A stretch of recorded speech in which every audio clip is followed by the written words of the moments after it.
Numbers 11:1. Now the people complained about their hardships in the hearing of the Lord.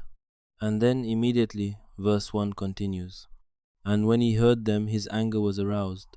Then fire from the Lord burned among them and consumed some of the outskirts of the camp. Fire, just for complaining.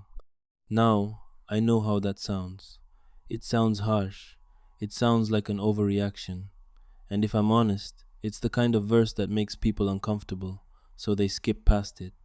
But stay with me, because there's something in this passage that is deeply human and deeply important. First, what were they complaining about? Numbers 11:4-6. It wasn't just general unhappiness.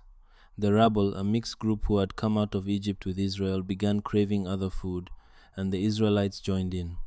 They said, We remember the fish we ate in Egypt for free, the cucumbers, melons, leeks, onions, garlic. Now all we have is this manna. Egypt.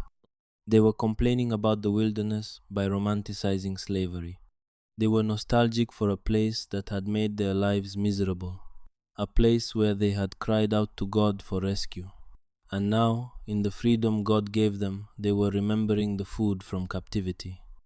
The fish, the cucumbers, the garlic. There is a psychological name for this. Researchers call it the Exodus syndrome, the tendency of people who have been freed from something difficult to romanticize the very thing they were rescued from. Because at least it was familiar, at least there was certainty, at least they knew what hunger would look like that day. Freedom is terrifying, wilderness is uncertain, and the human brain will sometimes choose familiar misery over unfamiliar hope. The manna was provision, real provision, supernatural provision. Every single morning, no worrying about where the food came from. God handled it.